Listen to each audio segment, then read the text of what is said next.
আপনারা জানেন দেশে চলমান রাজনৈতিক সংকট সৃষ্টি করার ষড়যন্ত্র চলছে। গতকালকে আপনারা দেখেছেন, আপনাদের এই টেলিভিশনের মাধ্যমে আমরা যে পাহাড়ি বাঙালি বাংলা ভাষাভাষীর মধ্যে একটা অস্থিরতা সৃষ্টির প্রয়াস চালিয়ে যাচ্ছে বিগত সরকারের কিছু এজেন্ডা বাস্তবায়নের জন্য। আমি মনে করি একজন ক্ষুদ্র রাজনৈতিক কর্মী হিসাবে এবং বাংলাদেশের স্বাধীনতার একজন যোদ্ধা হিসাবে আমি মনে করি এই ছাত্র জনতার রক্ত দেওয়া দ্বিতীয় স্বাধীনতা অর্জনকে বিফলে নেওয়ার জন্য এই সকলের একটি গ্রহণযোগ্য ইন্টেরিয়াম গভর্নমেন্টকে অস্বস্তিতে পরিণত করার একটা প্রয়াস চালাচ্ছে বলে দৃশ্যমান মনে হচ্ছে। কারণ এই ইন্টেরিয়াম গভর্নমেন্টের স্বরাষ্ট্র উপদেষ্টা মহোদয় এবং স্থানীয় সরকার উপদেষ্টা মহোদয় দুজন খুবই উপযুক্ত সম্মানিত ব্যক্তি। ওনারা পাহাড়ি বিষয়ে গতকাল যে স্টেটমেন্ট করেছে বাংলাদেশের মানুষ সেটা গ্রহণ করেছে। উচ্চ পর্যায়ের একটা কমিটি তৈরি করে অবিলম্বে যারা এই ষড়যন্ত্রের সাথে লিপ্ত তাদেরকে আইনের আওতায় সুবর্ণ করা উচিত বলে দেশের মানুষ মনে করে।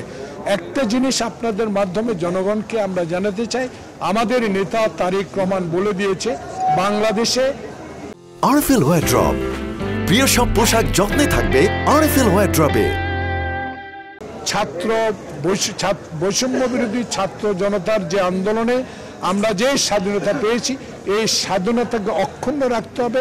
পাড়ায় পাড়ায় মহল্লায় মহল্লায় প্রতিরোধ গড়ে তুলতে হবে, যারা যেন অস্থিরতা সৃষ্টি না করতে পারে এবং আওয়ামী প্রেতাত্মারা যেন আবার ঘুরে না দাঁড়াতে পারে সেই বিষয়ে লক্ষ্য রাখতে হবে।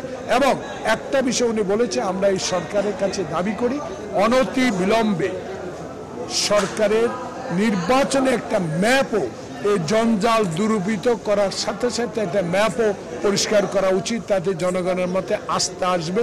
এই কারণে, কারণ 111-এর সরকারকে আমরা দেখেছি তারা ক্ষমতা আসার পরে নানা রকম চতুর চালাকি করে আওয়ামী লীগকে ক্ষমতা আসার একটা পদ্ধতি তারা তৈরি করেছে। সে পদ্ধতি আমরা দেখেছি। মইনুল আহমদ শেখ হাসিনার কাছে পরাভূত হয়ে তার সকল দোষকে ইন্ডিমিনিটি থেকে আওতার বাইরে আনার একটা প্রক্রিয়া করার কারণে আওয়ামী লীগকে ক্ষমতা নিয়ে গেছে। এই সুযোগটুকু যেন ইন্টেরিয়াম গভর্নমেন্ট না পায়, এটাই জনগণের প্রত্যাশা ইন্টেরিয়াম গভর্নমেন্টের কাছে। আমার শেষ বক্তব্য হলো দেশে গণতন্ত্র ফিরে আসুক। তারেক রহমানের বক্তব্যটিকে আমি আবার আলোচনায় আনতে চাই। এই কারণ উনি বলেছে বাংলাদেশ জাতীয়তাবাদী দল ক্ষমতায় যেতে চায় এক মাথা এক ভোটে, যেই দেশে নিরপেক্ষ নির্বাচন কমিশনের দ্বারা এবং অন্তর্বর্তীকালীন তত্ত্বাবধায়ক সরকার অধীনে একটি সুষ্ঠু নির্বাচন হবে। যে নির্বাচন দিনের ভোট দিনে হবে, রাতে হবে না। সেই নির্বাচনের মাধ্যমে জনপ্রতিনিধি নির্বাচন করা হোক, এটাই আমার নেতা তারেক রহমানের দাবি। সবাইকে ধন্যবাদ। আসসালামু আলাইকুম।